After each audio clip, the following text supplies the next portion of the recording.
listening to Best Forevers, a podcast for kindred spirits, a podcast that encourages you to love more on your friends and to further consider the issues that plague friendships. I'm Alysa Lucas, and I just have to say today's guest should have been on here so long ago. It is so my fault, but I am very happy to be chatting with her today about a favorite movie about friendship, Fried Green Tomatoes. So here's Rachel Wagner. Yes. There she is, Rachel.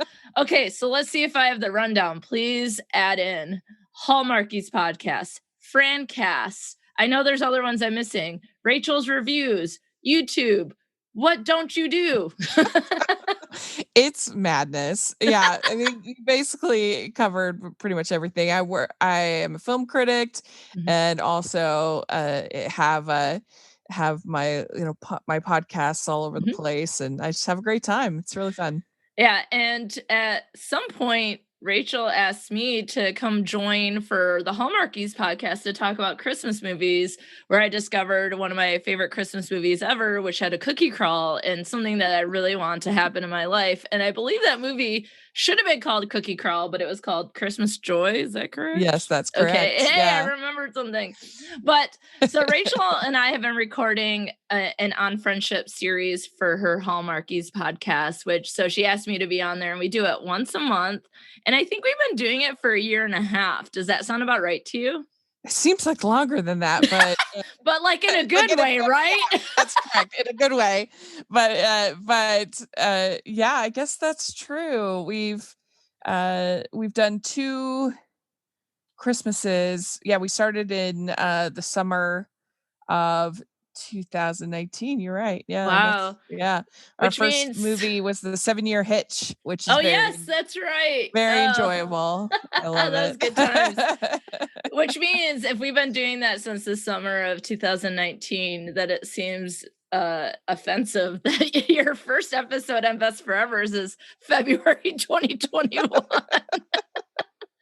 But well, it's been a while. 2020 was a wild year, so yeah, I can't really blame you too much. That was rough. But also, like, Rachel is very much on top of all the movies that are coming out, doing the previews, recaps, and there's other people on the podcast. But there's an interview coming out this day, this thing coming out that day. Like, you're very organized, so it's no wonder that I'm on your podcast more than the other way around. Yeah, we get a lot done. We cover all things Hallmark, all things rom-com, all things holiday, and I'm very, very blessed to have an incredible team that all makes it all happen. It's incredible. And so I love doing what I do. I love being the woman who covers all animation, rom-coms, and holiday movies are kind of my niche. Yes. Which I'm grateful for. And not being a Hallmark person, that I've been welcomed with open arms, even though I grew up on Lifetime. Yes. We're working Lifetime movies. We're working to reform you. We've still got some work to do. I'm probably going to need several years of heavy, more movies with Cameron. I always call her Cameron first. When people have 2 names that are like names, first name, last name, it's so hard. Like Candace Cameron Bure, more movies with her, Lacey Chabert. Ooh, who's my favorite? She's also on Grey's Anatomy with the red hair.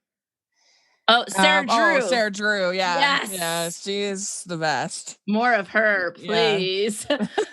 But so Rachel and I look at a lot of these movies from a friendship lens. So today she's on here so that we could talk about a friendship movie from maybe a friendship and a movie lens. Yeah, I'm excited. It's going to be really fun. Yeah, I'm excited too, because this is a movie that imprinted on my 13-year-old little heart.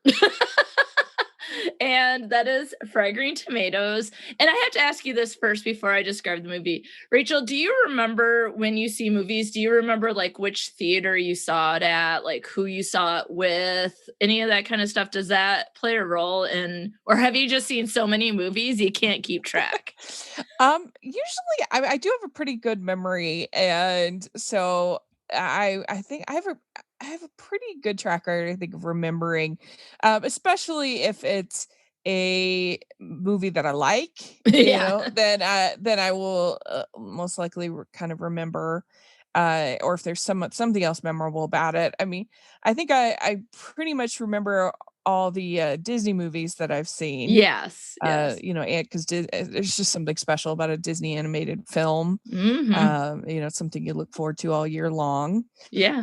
And, so I remember, I mean, because the thing is when back when I was a kid, we didn't go to we didn't go to movies as much as we do now. Mm, There honestly weren't as many movies made in yeah. the '80s as there are now. I mean, there were years in the '80s where you didn't have a single animated film, 0, You're like, never "What's up with done. that?" You just think now there's just an animation, there's Yeah.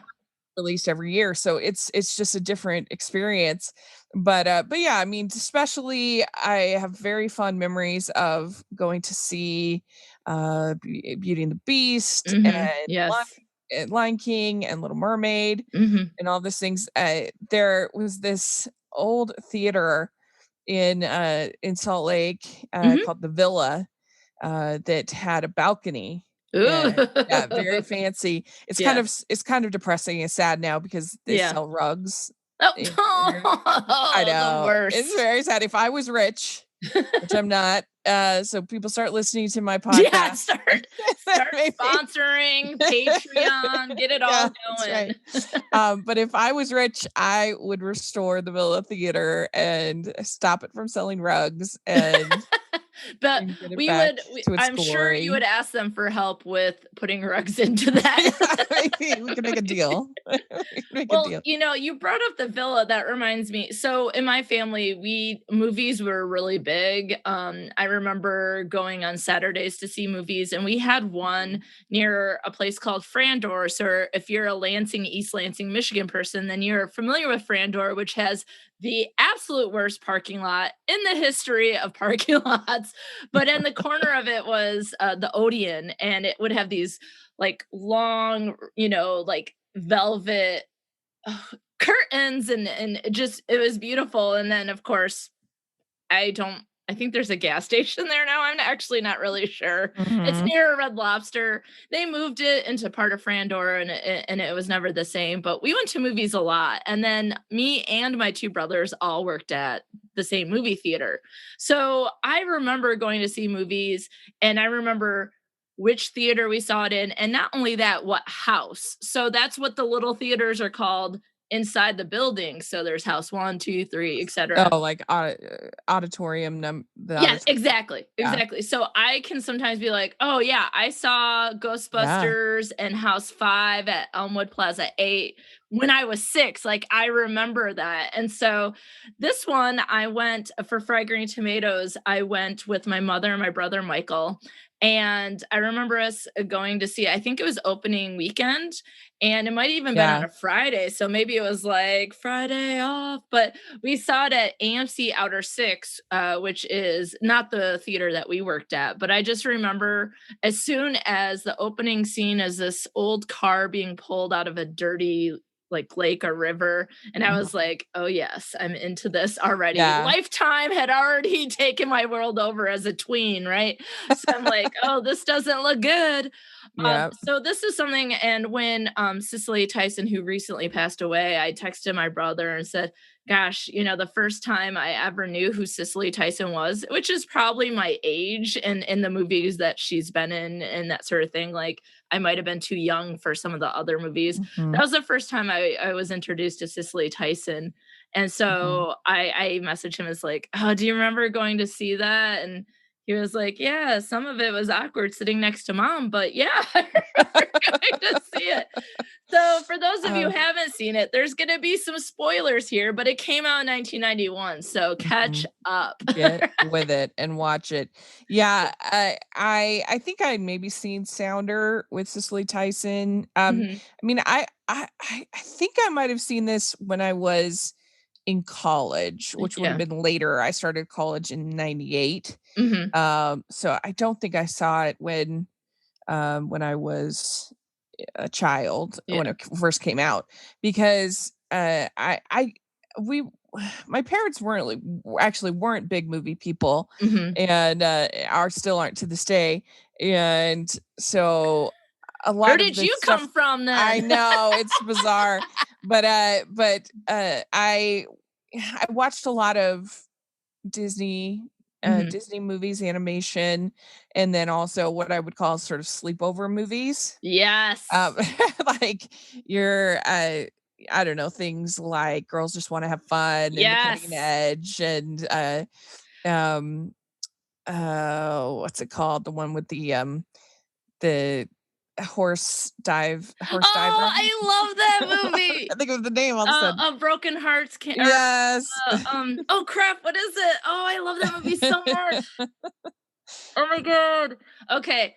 I can't think of what the name of that movie is right now, so we might have to Google Wild that. Hearts Can't Be Broken. Yeah, Wild Hearts Yes. Can't Be Broken. Oh Yeah, my that's a god, I need to classic. find that movie immediately and pay whatever price they're asking on streaming because like that my heart just swelled when you said like the one with the diving horse and I'm like, "Yes!" Which I think at the end here I have crafted a message about how I can convince you to come back on and I already have an idea. Rachel and Alysa talks about slumber parties, sleepover Yes. movies. Oh my god, I'm so excited. Yeah. Okay. Yeah, there were so many good ones in the late '80s, early '90s. It was the cream of the crop. I'm seriously like, I'm like, Yeah. can we cut this call short? Because I need to go watch Wild Hearts Can't Be Broken. Just kidding. I love fried green tomatoes just as much. Yes. So let me tell you, listeners, a little bit about it. So again, fried green tomatoes came out in 1991, and it's based on a book from 1987 by Fannie Flagg. So in this movie, we meet Evelyn Couch, played by Kathy Bates, who is amazing and all the things that I've seen. And she is experiencing difficulties in her marriage with her husband, Ed. And just it seems like in life, she seems stuck. Some people might call it a midlife crisis. But there's a lot of things going on with her. She's been taking these classes for women to be better wives, but to no success. And I just have to pause here because I had to look it up because I teach gender communication, which I haven't done in a few years. But there is a women's movement.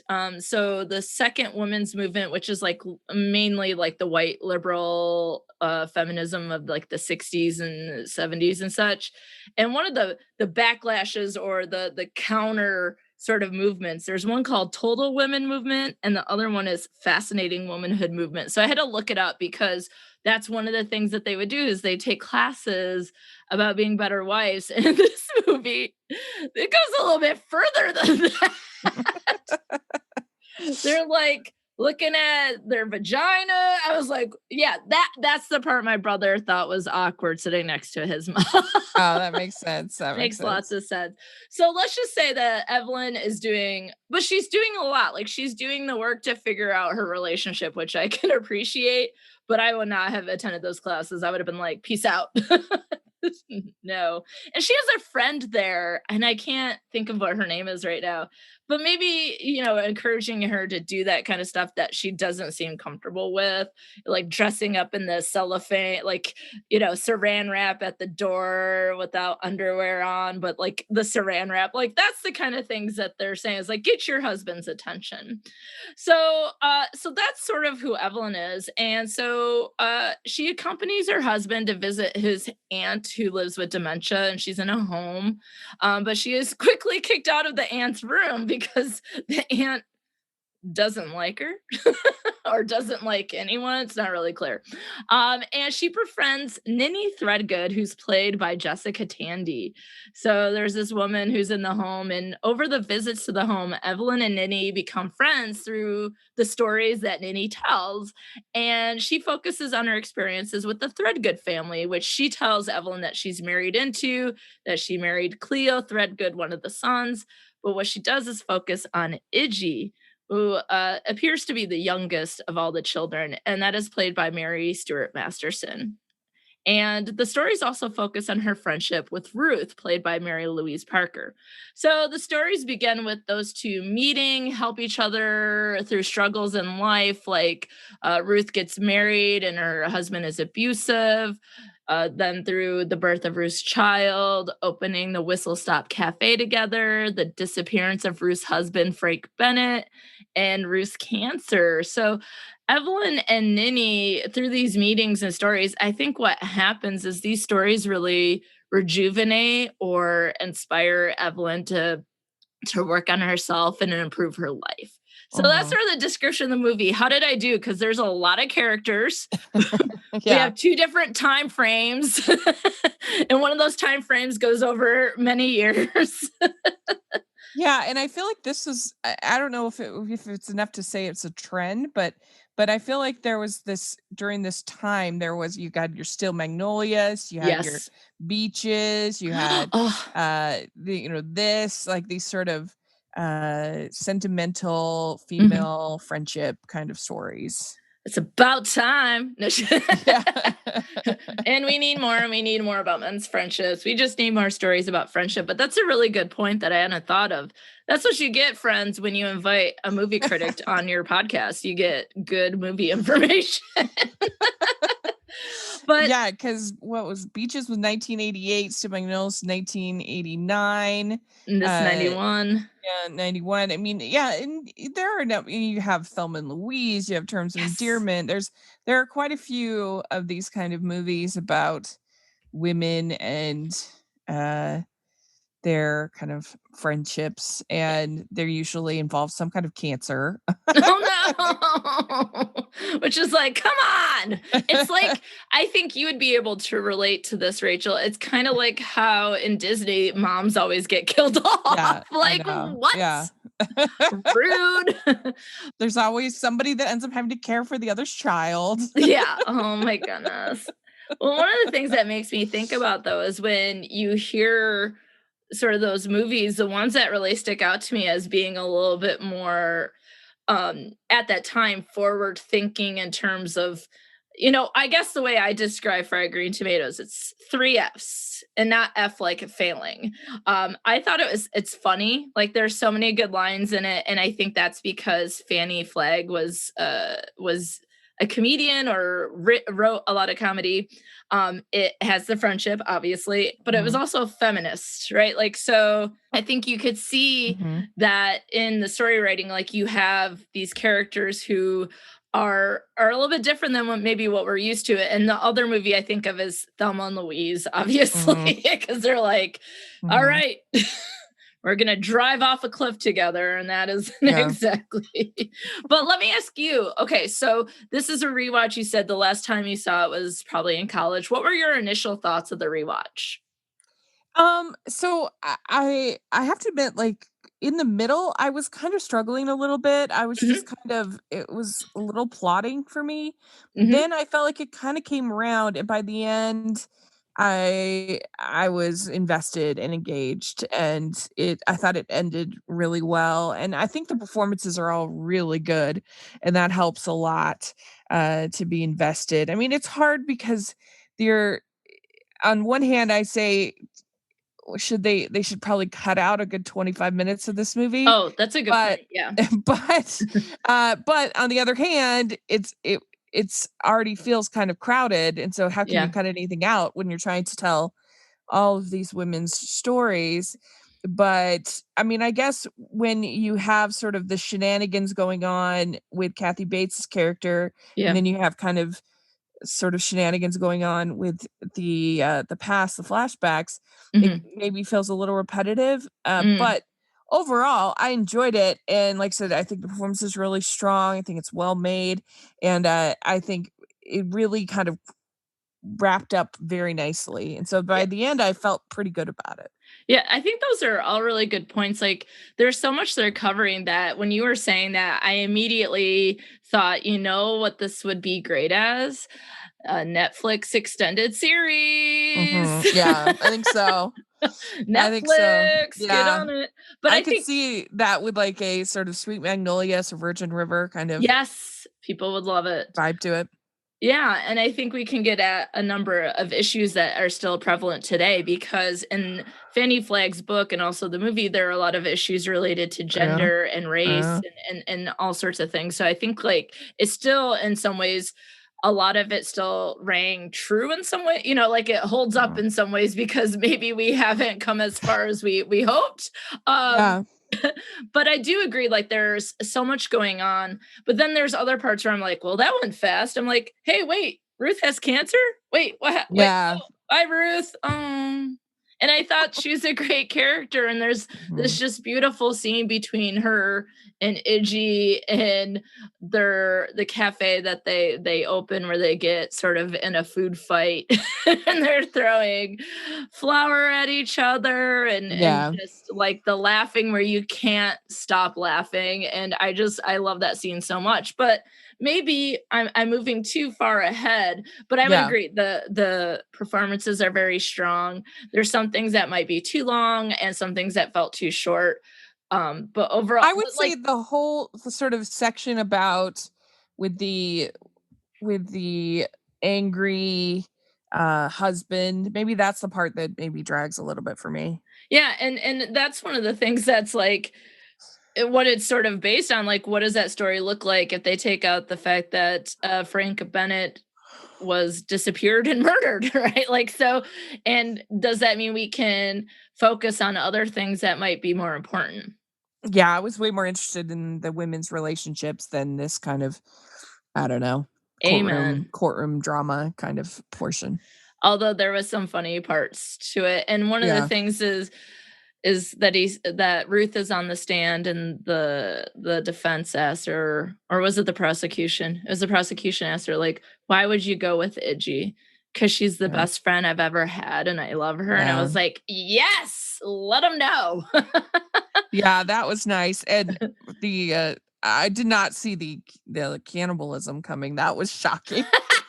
That was Yeah. crazy. Okay. I think that's a good point where we were like, okay, let's start from the beginning. Yeah, let's do So the first at first we meet in the flashback story, we meet Iggy when she is a little girl and her older sister's getting married and her sister's freaking out because her sister Iggy is not ready and she's gonna ruin her wedding and she's so upset. And then you have the most handsome youngest Chris O'Donnell I've ever seen. I don't even know it was that his first movie I remember him from, but he Mhm. plays her older brother, Buddy. And so I think that this is the first friendship that we really dig into.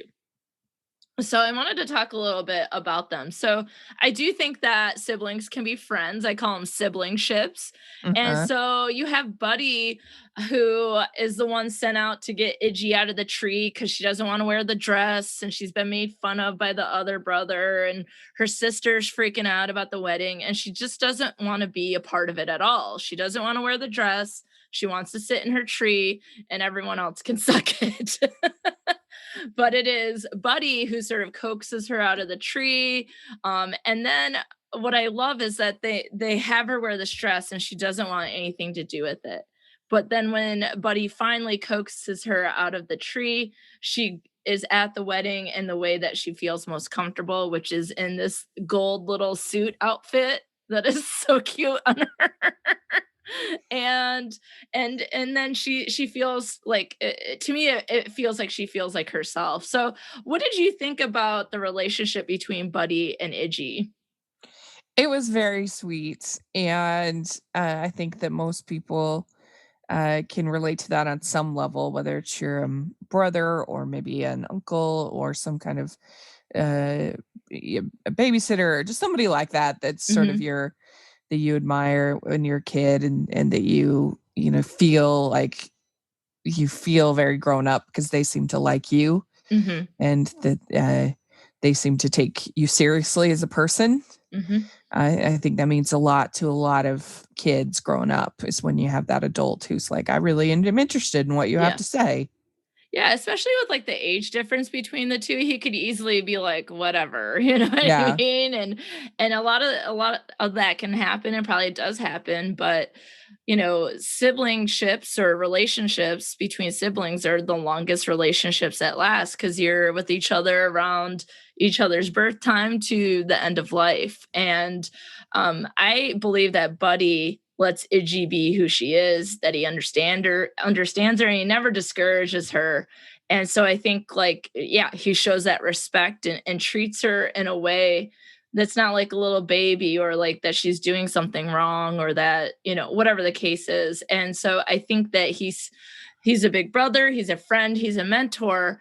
And so at this wedding though, that is when we introduce Ruth, who is in her early 20s, I want to say, and Buddy is 18, and he is quite taken with the young Ruth. And so the three go off together because Iggy is like, in some ways, looks out to her brother so much, in a little way is like obsessed, like, I'm going with him, or that he's protective and is like, yeah, you're coming with us. And so he's impressing her with silly stories and flirting and things like that. And Iggy's out to the side and kind of laughing because the two are sort of canoodling behind an umbrella, and then Ruth's hat flies off and it falls onto the train tracks below. As the wind blows it away, Buddy goes and gets it, and he tries to get it. And this is probably one of the most devastating turns of Oh my events in gosh. a Yeah. movie ever. So spoiler, but he gets his foot caught in the track and he cannot get out, and he is hit by the train and he's killed. And of course, both Ruth and Iggy, who think he's joking because he is that very charming and fun and joking sort of guy. And so they think he's joking at first, but he simply cannot get his foot out of it. And so they watch him get hit by the train. And I think not only is that devastating to Ruth, but I think that absolutely destroys Iggy. Right. Yeah. So then it makes me think that his death leads Iggy to kind of go off on her own, and there is hired help. One of the individuals is named Big George, and I think Iggy and him have a really close relationship. And I think at this time he's considered to be hired help, and in restaurants he cannot sit with Iggy. He's sitting in the back or whatever the case is. But I don't think she sees life in that way, and that she sees Big George as maybe the only other person besides Buddy that can get through to her. The one that she's very loyal to him. And so she kind of goes off and is completely away from her mother. And Big George summons her because her mom wants to see her, and Ruth has returned. And so Ruth has returned because Iggy hasn't been able to get over Buddy's death. And so Iggy's mom believes that maybe Ruth might be able to get through to her. And so in what ways do you think Buddy's death leads to Iggy's and Ruth's very strong friendship? I think that that there's something to be said that Iggy learns quickly that you have to really savor the moment. That you never know when somebody's going to be taken. Mm-hmm. And so I think maybe that's part of it, is she just doesn't take Ruth for granted. Yeah. Like maybe other people do. Yeah. I also think that like Iggy likes Ruth because they share love for Buddy. Yeah, that's true. I think that's true. And one thing that is not clear, and we can talk a little bit more later if it comes up again, but in the book, the relationship between Iggy and Ruth, like Iggy falls in love with Ruth, and it's so much more ambiguous in the movie. So thanks, 1991 Hollywood. Yeah, I was gonna say, yeah. I mean, the thing, I guess, I do think that especially in the 90s, that gay subtext was definitely a thing, and it's something to be talked about and discussed. But I also sometimes worry a little bit that we can't tell stories of female friendship anymore because it's immediately assumed to be a relationship, or to be gay subtext. And I think in this case, because especially since you told me about the book, then that's a pretty strong case. But I don't know. I just sometimes I'm like, I hope that we can still tell female friendship stories, and that not every single female friendship has to be a relationship or a subtext relationship. Well, and I feel that way about heterosexual male and female relationships, right? Like immediately, if you're Yeah, friends with a that's guy, true. it's like, so when are you two gonna start dating? And it's like, Right. listen, women can both be gay and be friends and not Right. be in a relationship together. Men and women can be friends without being in a romantic relationship, right? So I get your Right. point, and I think that's in some ways it's like, hey, we're progressing, but no, we're not, because Yeah. now we got the same issue again, where it's like there's always an assumption that romance is first and friendship is second, Yeah. and that is where it's just let it be, just let's tell stories of friendship. And if some of those stories do include romance, okay, but it doesn't have to be every single time, or it doesn't always have to be Mhm. the assumption, because I think there's so many things about their friendship that, because like also I was 13 when this came out. I had no idea about any sort of gay subtext at all. I have to be honest. I was just Mhm. like, they're such great friends. Right? Like, and I was just Yeah. excited to see a movie that starred 4 women, right? Mhm. So it definitely passed the Bechdel test, right? so Right. so that's exciting. So just seeing women, like 4 strong women in this story, or like hearing their stories, and yeah, I thought it was great. And it's interesting because Evelyn is married, the subtext isn't there. And maybe that's because the assumption is that, like, in a lot of cases, that you're supposed to be married, and if you are Mhm. married, you have these things, but life is so much more complicated than that. Yeah.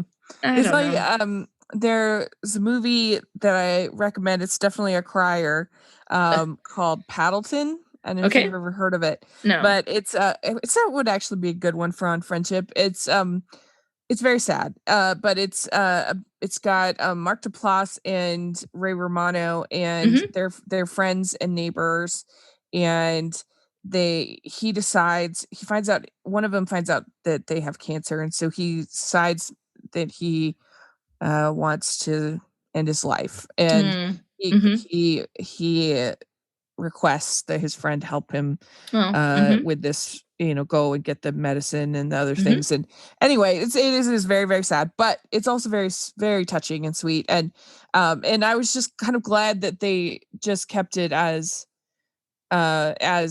their story of friendship. Not that it couldn't have been a story of a relationship and that could have worked, but I don't know. I just appreciate sometimes when you just get the friendship. Well, I think the thing is since our society focuses on romance so much, that like all Mhm. the stories seem to take that angle. And I think there's all types of friendships, right? And it's like, let's Mhm. just we can increase stories. We don't need to only focus on certain kinds, right? And so Mhm. there could be friendship stories that include romance. There's friendship stories that don't. There's friendship that it's just like, but let's just have more friendship. How about that? Yeah, I Which is agree. often my critique, with Hallmark movies. I'm like, oh, I just wish the friend would have been in it longer. Yeah, yeah, that's true. The BFF Yeah. is usually not in it. I mean, they do have such a limited time frame on Hallmark movies. That's Yeah. one of the hard parts, is you feel like, this could have easily been another 20 minutes or 30 minutes. Yeah. Or But I'm waiting for that Hallmark friendship, like focus, like it doesn't have to be romance, but like the romance tale of friends, like the platonic tale of yeah. friendship. Let's get Mhm. more of it. Yeah. And I think that, like, so we have two separate entities in terms of the Ruth and Iggy relationship, right? We have the book, and then we have the movie. And in the movie, because it's so ambiguous, that it plays more as a friendship, right? But those who have read the book are going to be like, hello. Yeah. I Yeah. have the book, but I don't think I've read it, or it's been a really long time. Yeah, I mean, I think that does make a difference, is if there's a relationship in the book and then they chose not to make a relationship in the movie, then that is pretty clearly subtext. Yeah. But yeah, I mean, I still think that you can definitely appreciate it Yeah. for what it is. Yeah. So I think with Ruth and Iggy, what you find is that that Iggy has, which I think we see in the scenes with Buddy, is that she's sort of like spontaneous, free spirit, sort of against the typical anything. And especially at the times, which is like the 20s, 30s, and 40s, is not like a typical what people expect or the expectations of the norms for women. She's out drinking and gambling with men at the local sort of watering hole. Yeah. I don't think we ever see her wear a dress except for that first one as a kid, and she's thrown it to the side, right? She's often off in the woods and fishing or, doing these sorts of things. And so, and in some ways, I think her mom is sort of like, ugh. Yeah, and she never is shown to have a relationship. It's not Yes. like she never gets married or is even in any kind of relationship, so Yeah. that kind of adds to it, and she's at the very least, she's a strong tomboy. Exactly. Yeah. Exactly. And I think that the mother, between like the death of Buddy and that her daughter's sort of off on her own and doesn't really follow sort of the norms of the times, brings in sort of this proper, uh, quiet, proper, lovely young woman, Ruth, to sort of maybe she can reach her because they both loved Buddy, and that maybe she can calm down Iggy's sort of wild side. And what I love is that Iggy takes her right to that watering hole, and they Yeah. celebrate her birthday, and she gets drunk, and they play baseball, and she gets a home run, and Ruth has never played or never gotten a home run in her life, and I just love her excitement. And she's like screaming the whole time, ah! like, Yeah. and Iggy is just like, oh my God, I pitched the ball and she got a home run off of me. How is that even possible? Yeah. And she's like, this is the most fun I've ever had. And so I see their relationship, sort of their friendship, as a balance. Like they complement each other, whereas Ruth may be more proper and follow the rules and sort of together, and Iggy's like none of that. So, but at the same Yeah. time, like maybe Ruth needs to experience a little bit more fun. Maybe that's why she was attracted to Buddy, because that's who he was, and that Iggy can bring some of that out of her. But yeah, I mean, I think it's good that they have Buddy in this movie because I think without him, then you would, and I guess Big George, you would really feel like, oh, the men are just the worst. Well, especially Terrible. with Frank Bennett. Oh my Yeah. God. Well, and we haven't really talked about Kathy Bates Husband. and Jessica Tandy, really their side of this Yep, at which we'll all. get to in just a But her moment. husband's pretty terrible Yes. as And well. yeah, and I think that's a really good point, is that, even someone who might be set up to be a better guy, and that is someone who's actually seems to be taken and in love with Iggy, is Grady, who is like the law in the town, but also sort of like the head of the Ku Klux Klan. So like, okay. Like he seems to care about Iggy, but then at the same time, watching it back, like from a 1991 or a 2021 point of view, you're like, actually, you're not cool. Yeah. And then there is one other man, Smokey, who is sort of like the local. He just has had some bad luck, and is having a tough Yeah, he's kind time. of the what do you call he's like the town hobo kind of. Yeah, exactly. And so, And but what we see is, so after they have this amazing birthday party for Ruth, um that the book would kind of indicate that sort of where the romantic relationship would take off, is that Ruth goes and marries Frank Bennett, who we learn at the beginning of the movie has been murdered. You're like, right. oh, well, shit. So so we see them go together, and then Iggy finally goes off to see them, and what she discovers is that Frank Bennett is beating her friend Ruth, and she wants to take her out of there, but Ruth tells her to leave. she comes back after Ruth's mother has passed. She brings Big George and another worker to get Ruth out of that situation. And while they're trying to do so, Frank comes home and he basically gets in a fight with all of them. And then he kicks Ruth down the stairs. They take her and and is out of his life, and we learn that she is pregnant. So they take her back to the whistle stop area, and so what they do is, Ruth has, which I love, she has a baby boy who they name Buddy Jr. So apparently forget about Frank. Like, bye. Like, Yeah. you have nothing to do with this kid. And Buddy should have been the father of my children. And then they open the Whistle Stop Cafe. And so not only are they friends, that they're business partners, and they seem to really have an impact on the town around them. There seems to be a lot of support for them and for their cafe. But Frank comes back and he tries to kidnap little Buddy when he's a baby.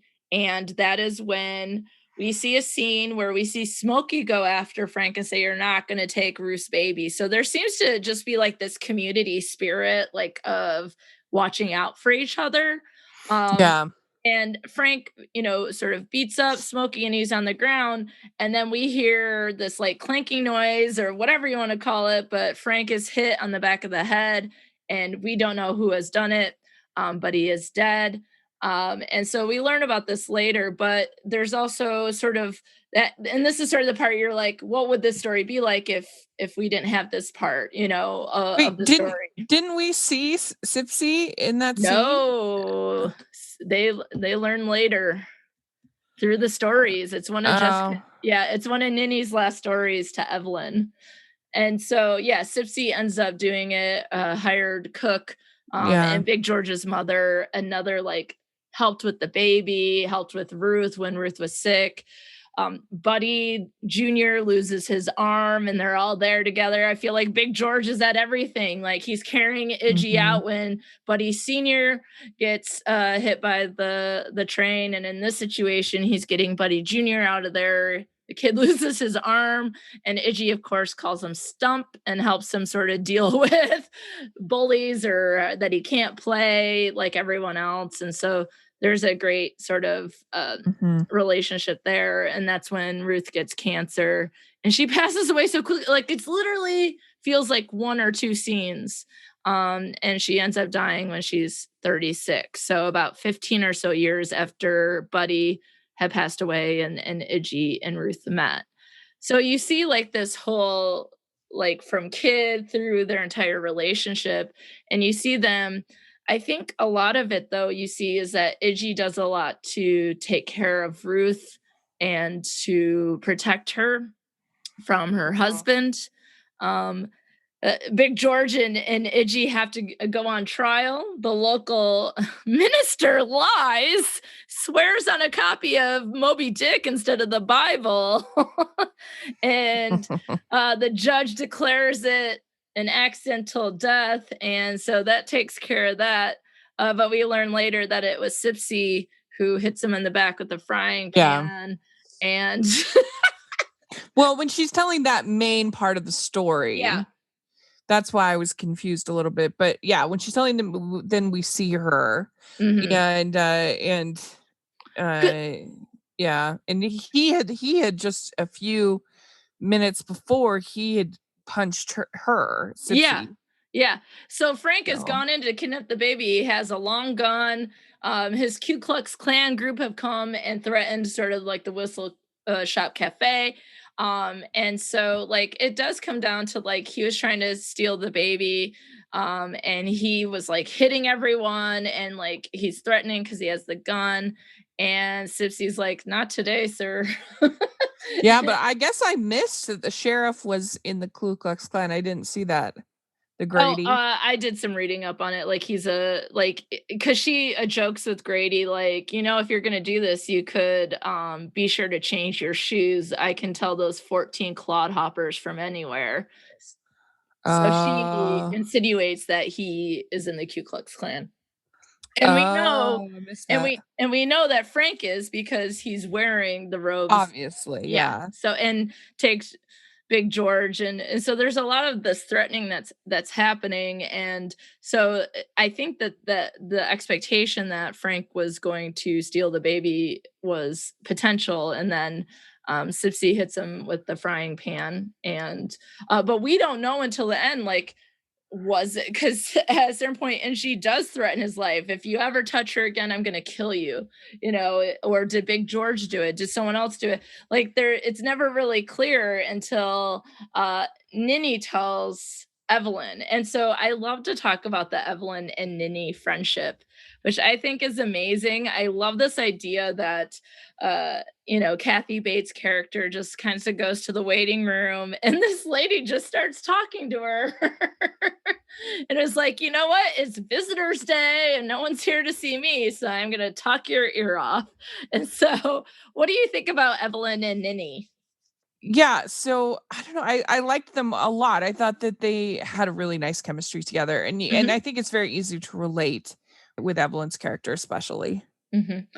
Yeah, Evelyn is, as we talked about before, sort of going through a midlife crisis, but also having difficulties in her marriage. And Rachel mentioned that before. Ed, basically, her husband, goes to work, comes home, and you know, Evelyn's standing there with beers and has made all this food and would love to sit down and talk to him.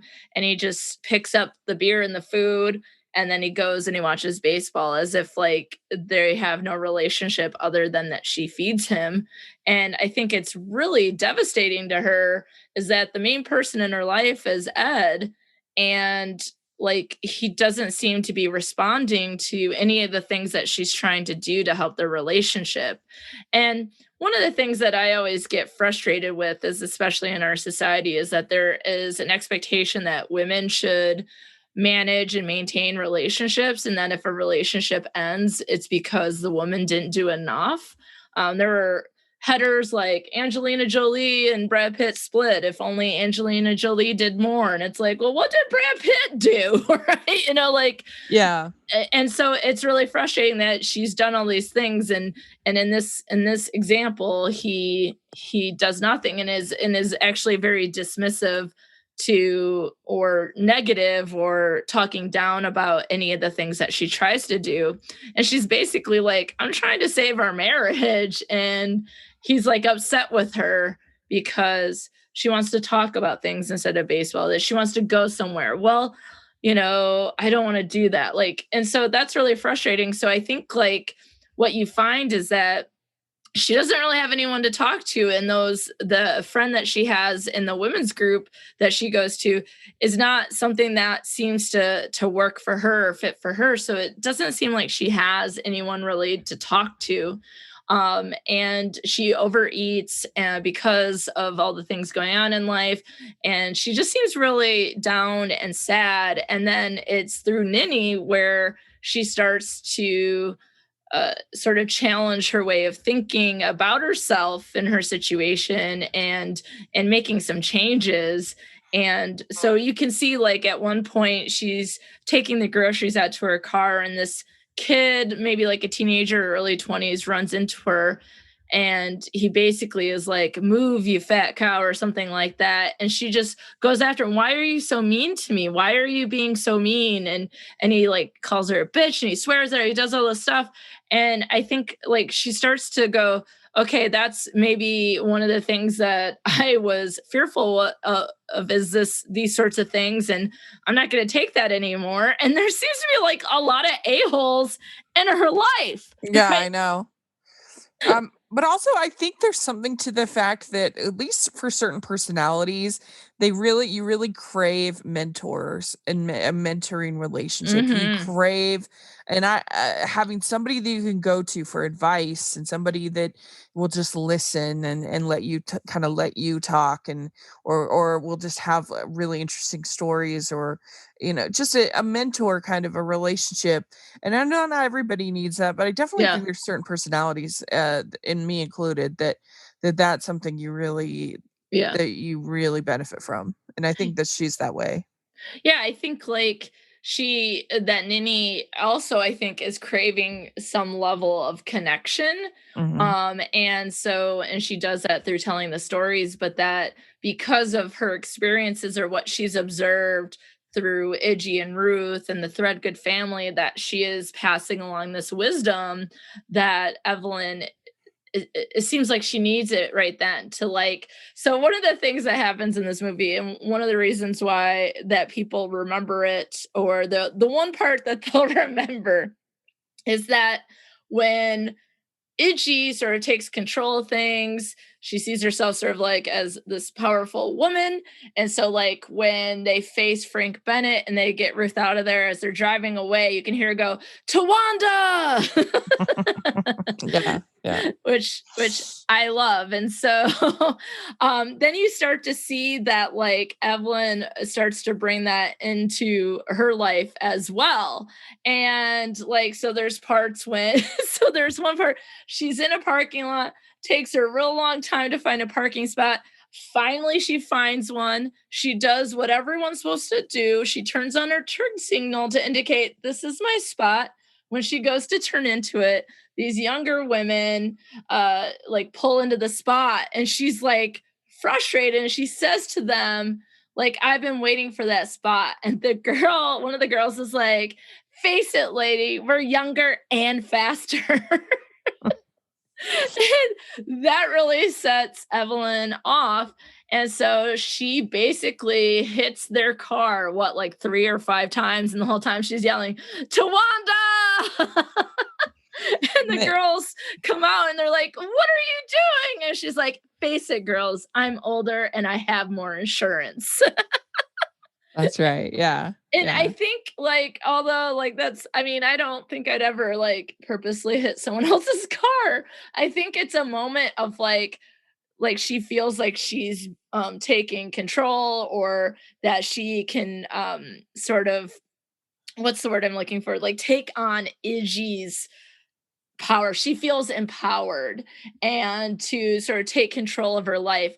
And that next scene, or like the next time she goes to Ninny, she's like telling her what happened, and then she's like, Tawanda, the woman that's going to change, like, fix all the problems in the world. And she had been bringing like Krispy Kremes and overeating and talking about candy bars, and now it's like she has carrot sticks, and her clothes are changing, the way she takes care of herself is changing.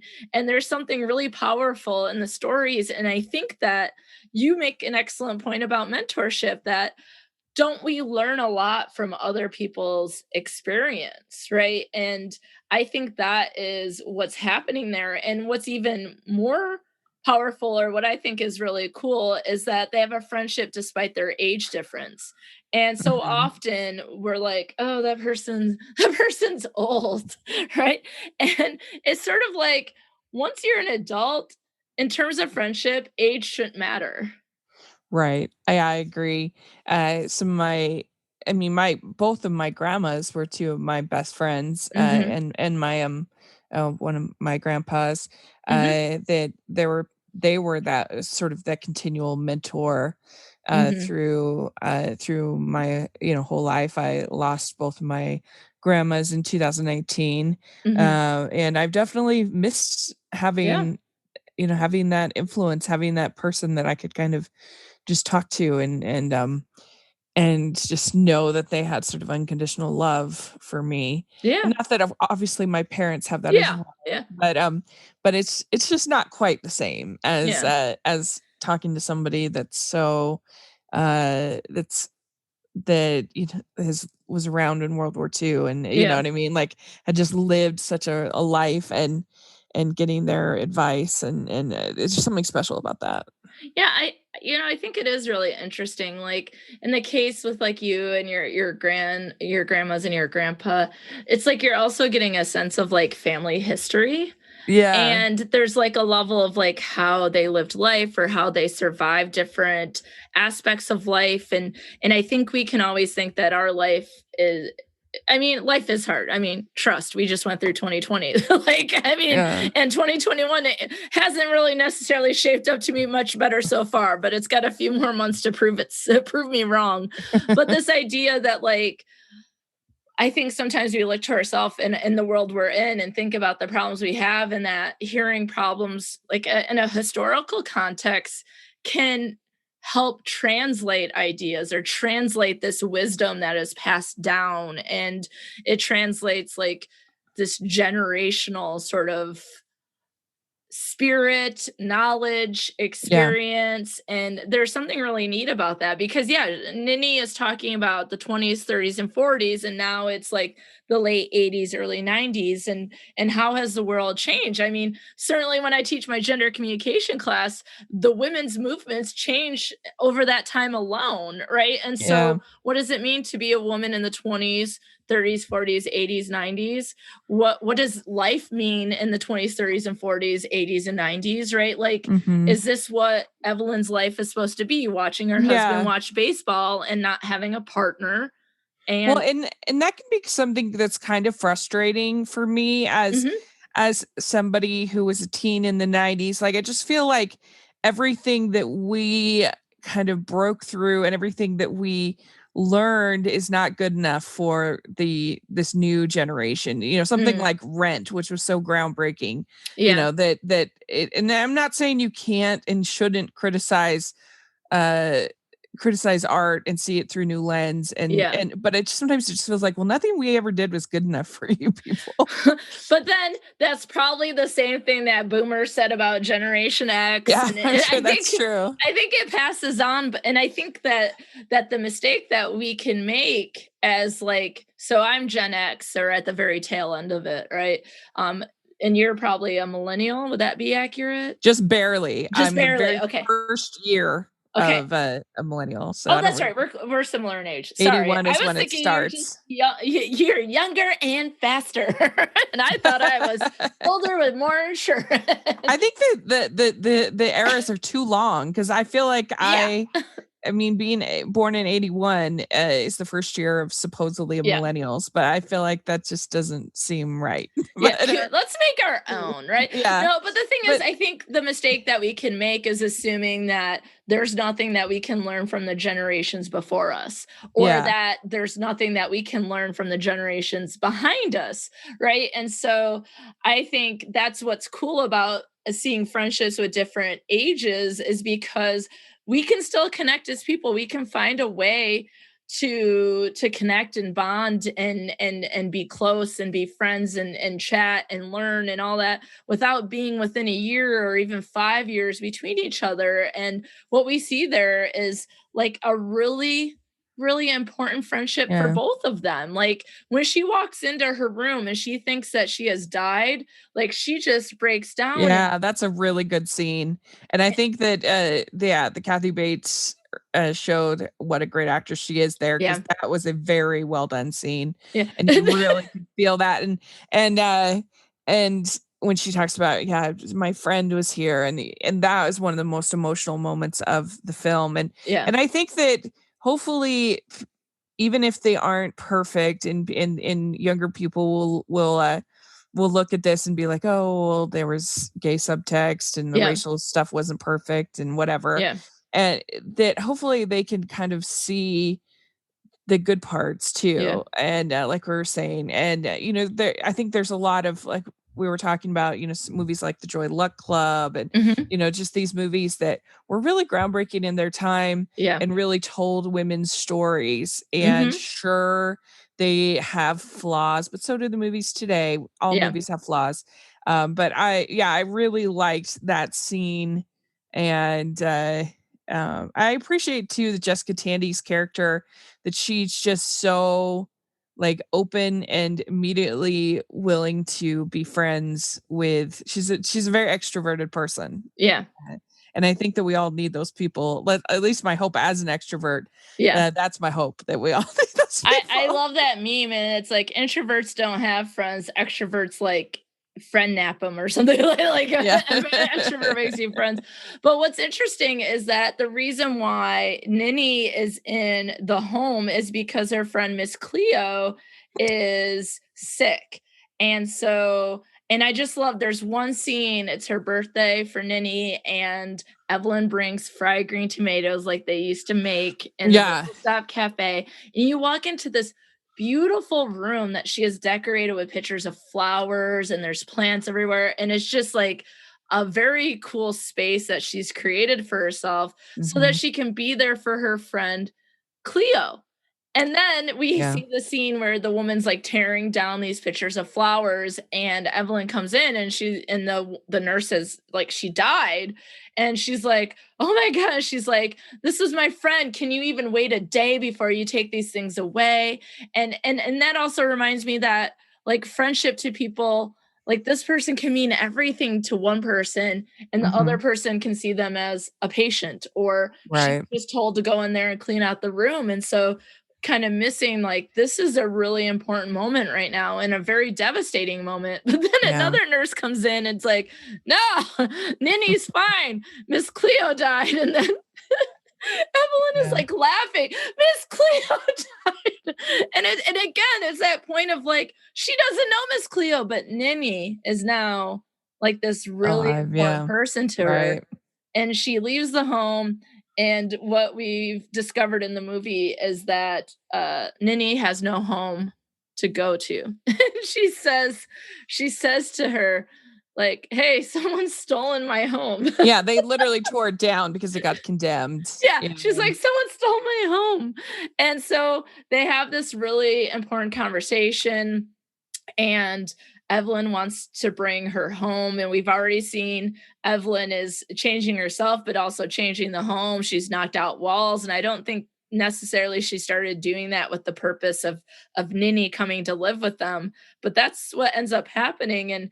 And so they're talking about the relationship and that sort of thing. And Ninny says, I found out what the secret to life is: friends, best friends. And then she looks over and she kind of does this like, and it's Ruth's headstone. And next to it is a jar of flowers and a jar of honey. And what we learn in the movie is that Iggy is very much a beekeeper. And one of the very important moments of their friendship is they go and they're picnicking, and Iggy just walks in and she takes the honey out and with all the bees around, and Iggy, like Ruth thinks that like Iggy's going to die, and she's just like, "You're some sort of beekeeper." And so Evelyn picks up the note and it says, "To my bee, oh, no, my bee charmer," is what it says, mhm. or "From your bee charmer." And Evelyn's like, "Oh my God, Iggy is alive." And she's like, she's out here out and about." And Evelyn says, "Well, maybe we'll see her today." And then they get in the car, and Tate and Ninny is gonna come live with them. And this is one of the things, and I don't know if I said it to you, but I've been talking about fried green tomatoes for the last several weeks with different people.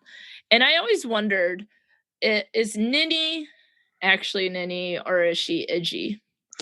Yeah, I think that is definitely maybe implied by the ending, but Mhm. doesn't she, have the way that she talks about, like, Ruth's brothers and, like, I mean, it does the way she talks about doesn't Ninny say that she Yes, do you married? remember what her husband's name is?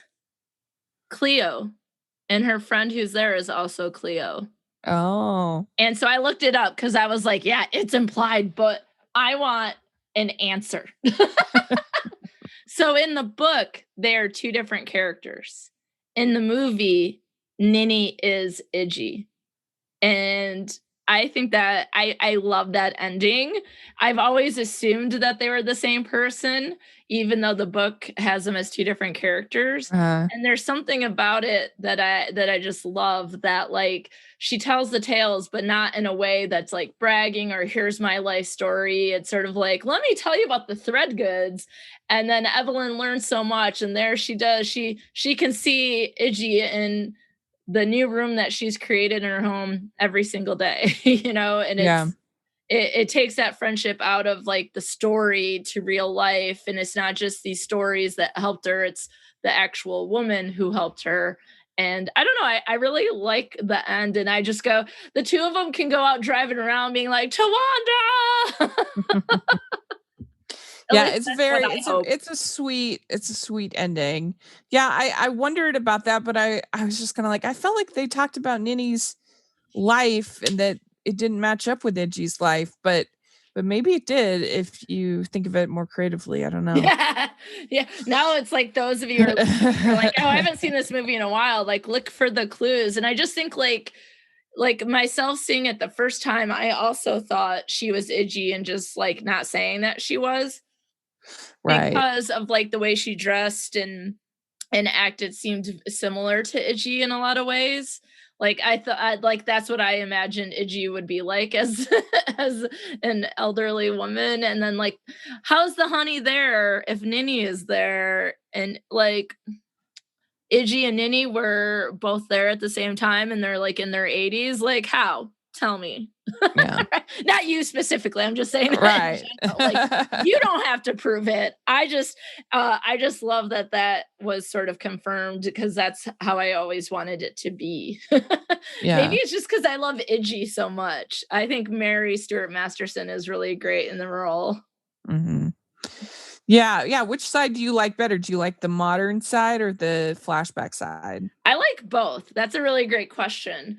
I like both because I think there's something with like Evelyn and Ninny that's really interesting. And I like the different generation friendship. And I also like the points that you made about mentorship, but I also think that it's important that at a certain point, like Evelyn's in her 40s. So it's like really thinking about like, has she been living her life for herself or for her husband who doesn't put any time into her, right? And so what does she want to do to make herself happy? Like how can she take care of herself? And I think that's an important tale. But I also love this friendship. I there's certain things obviously I don't like about the past that also seem to be in the present. Like the Ku Klux Klan can go. I don't think black people should be eating the barbecue out behind the restaurant. Like, get right in there into the whistle Yeah. stop. Like, so there's things I don't like, but that was the 20s, 30s, and 40s at the time. You know, that's what it looked like.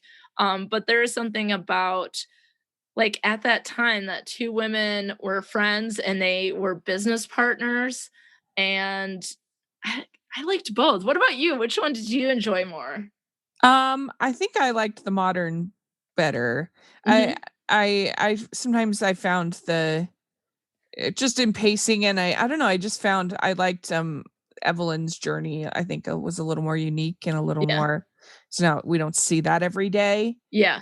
Whereas I feel like I've seen a lot of kind of these types of sort of I don't know, these types of nostalgic Yeah. pieces Yeah. before. That is absolutely fair because, like, how often do we see movies focusing on women and their midlife crisis or midlife? And not saying that we all have to have these crises at one specific time, but just like that struggle in life with marriage and purpose and things like that. And I don't think we spend enough time. And at a certain age, you know, it's like in Hollywood, women are set to expire as if they don't exist or they're no longer important or valuable. And so I think that's a really good point. And I was reading about Fanny Flagg, and she said one of the sexiest things is adults.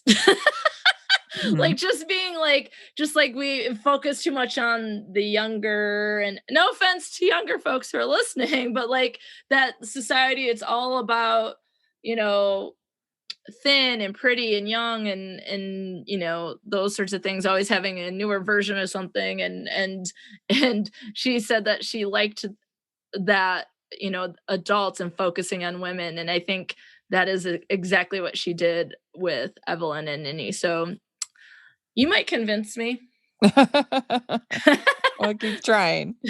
Uh, Well, so, I mean, this movie for me, like I said, I saw it when I was like 13, uh and you know, it has murder and it has friendship and it has just also it was funny in a lot of ways. mhm. And I now learn, you know, I learned at a young age to be like Tawanda, which is just like the rally, Well, like the and rally cry to being like, I'm gonna conquer the yeah. world. Well, and the fried green tomatoes that she makes Mhm. looked so good because the one time I've only had them one time, so it Yeah. may have just been a bad batch, but I was not very impressed. Yeah. And the fact that in this movie, they were so crunchy. You could even hear when they took a bite. You could hear the crunchy. I'm like, I need to have that recipe and I need to have them made like that, because when I had them, I was not impressed. Yeah, I know I've never had fried green tomatoes, and the movie, I think there's like an accompanying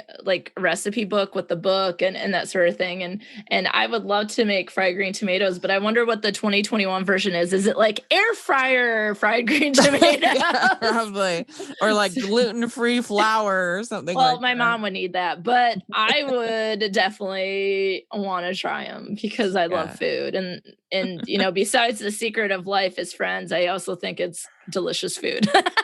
Because I think that it's one of those foods that at least I suspect it's one of those foods that sounds good, but isn't as good in Yeah.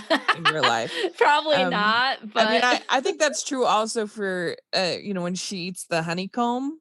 oh yeah. Like honeycomb looks really delicious. It's actually not that good. I mean, It looks way obviously too it's sweet. yeah, it's like waxy and sweet and just not that tasty in real life. Well, maybe I'll have to see if I can find the cookbook and see if I can make some of the recipes here to Yeah, but like beware of the share. barbecue recipe. Oh yeah. Okay, we do have to highlight that. So because we didn't cover it because like Rachel said, maybe it was a part that could be cut out. It didn't necessarily have to do with the friendship, but they flash back again, like a flashback within a flashback. And Big George gets Idgy. So it's Smokey, Idgy, Sipsy, and Big George. And they're talking about like what to do. And she basically tells George, it's time to get the barbecue going. And then the guy, the cop, the law, or whoever comes looking for Frank Bennett's like, I like to try the barbecue. And then Sipsy goes to pick up his dishes. He's like, that's the best barbecue I've ever had. And Sipsy goes, secrets in the sauce. And Itchy pops out from another booth and is like, oh my God. Like she doesn't say it, but that look on her face. So yeah, I'm not gonna make any of the barbecue or sauce recipes, but I definitely would try out the fried green tomatoes. Oh, Rachel. That's funny. I loved how you're at the beginning, you're like, and I wasn't ready for the cannibalism. Yeah, that was no unexpected. one was. No one was. But Rachel, I always love chatting with you, and I'm so glad that we're friends and we get to talk about friendships. And at the beginning, I said we should do some sleepover movie reviews. But listeners, if you have a movie that you think Rachel and I could talk about and I can convince her to come back again, what movies would that be? So let us know. But and you can this was a lot of fun. I really enjoyed getting to watch this movie. Yes. And I especially related, I think, to Evelyn's character. And I thought that that was, in my opinion, that was the best performance. Kathy Bates thought she was excellent in the film. And here's the thing that I have to say that I really appreciate about Rachel is she is not like this. Everything is good. She is like, this was a problem for me, or here's why, or this is my opinion. And I always love that respect for, like, you know, sometimes things need to be criticized. Not everything is good, you know? And so that to me makes you such a credible critic and talking about these movies. And I love it so much because I'm very much like, I loved it. And then you're like, and I'm like, oh, good point. And then I love this. Oh no. Well, thank you. That's very, very nice. I never want to rain on people's parade. I hope people enjoy things. But I do believe in critical analysis, and I think it's really important. Absolutely. And so, Rachel, where can they find this critical analysis in your podcasts and all the projects you have going on? Tell us about it, please. I do keep myself very busy, but you can find me at Rachel's Reviews all over social media and on iTunes and YouTube and Rotten Tomatoes. You can find all my reviews there. And then also you can find the Hallmarkies podcast. We have weekly interviews and recaps, and we cover all things rom-com holiday. And and Hallmark. So it's really fun. And I'll have all those, if I can gather them all together in one spot, into my show notes. And then, of course, if you have any thoughts about Fried Green Tomatoes or movies that Rachel and I might be able to watch, if I can get her back on in her such a busy schedule, you can email me at bestforeverspod@gmail.com. And I'm on Best Forever's Pod on all the socials. And so until next time, friends, Tawanda! Because without our friends, who would we be?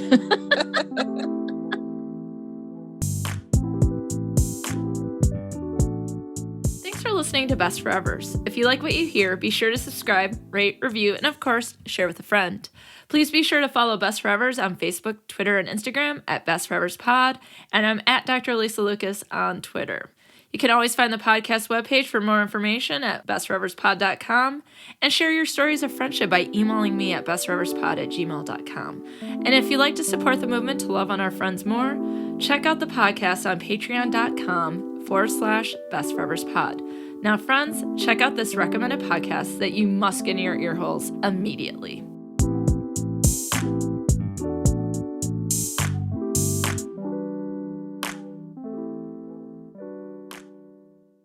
Does the current political climate make you want to move to that island in Japan with a bunch of cats? No. Okay, well, you know what I mean, like a beach somewhere, cats optional. Well, yeah, without the cats, because the current political climate makes me want to be in the fetal position all day. Check out Feminists Without Mystique. New podcast episodes released every Wednesday. Me, wow. Oh, God.